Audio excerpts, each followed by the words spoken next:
ওর জন্য একটা দিবস পালন করা উচিত এবং এটা স্মরণ করা উচিত এবং যারা জানা অজানা মৃত্যুবরণ করেছে তাদের জন্য দোয়া মাগফিরাত করা উচিত। 1989 সালে 26শে এপ্রিল হরগঞ্জ পূর্বনগর বা হরগঞ্জ বৃহত্তম এলাকায় যে ঘূর্ণিঝড় হয়েছিল, সেই ঘূর্ণিঝড়ের মধ্যে আমি ব্রাক অফিসে চাকরি করতাম। সেই চতুর্দিকটা অন্ধকার হয়ে আসলো।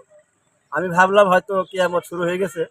তা আমি আল্লাহর একটা কালাম বা আমি দোয়া ইউনুসটা চুপ করে বসে বসে পড়তে লাগলাম।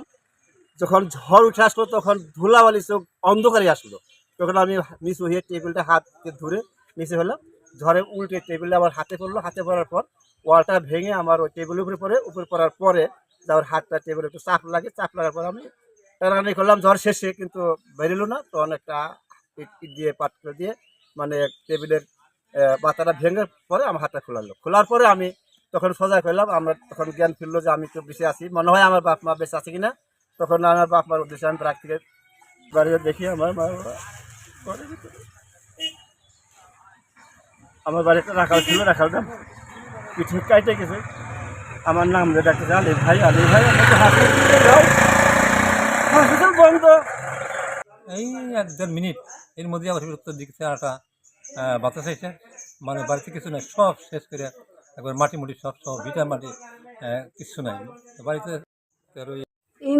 ধরি কাইলে করে আইলো কারবার ভাত তুলে নিল আর ঘাট নিয়ে গেল, বললাম আর কখনো নিয়ে গেলো, আমি কেউ বের করলাম না। আমি যা কখন নিলাম, আমার বউও কখন নিলাম, আমার পুবাবো কখন নিলাম। মনে করো জীবন জীবন পাইছে সবাই মনে করে আমার কি যারা যারা দেখছে সবারই মনে করে আমার চাল উড়িয়ে লয়ে গেল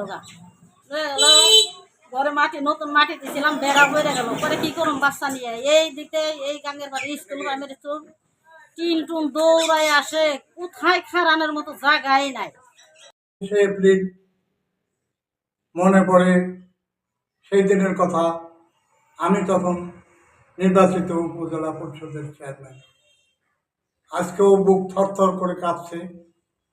ঠিক সন্ধ্যার আগে, ইফতারের আগে সেই কালো কালো আকাশের যে মেঘ বইছিল, ঘূর্ণির ঝড়ের মতো পাতাগুলি উঠতেছিল, সেই সময় জম করে আওয়াজ হয়ে শেষ হয়ে গেল। আবার একটু বৃষ্টি হলো। আমি বেরোতে চাইলাম, কিন্তু গামবোট ছাড়া বাইরে যাওয়ার উপায় নাই। আমি দৌড়াইয়া গামবোট নিয়ে থানায় যেয়ে আমি মানিকগঞ্জ টেলিফোন করলাম। টেলিফোনের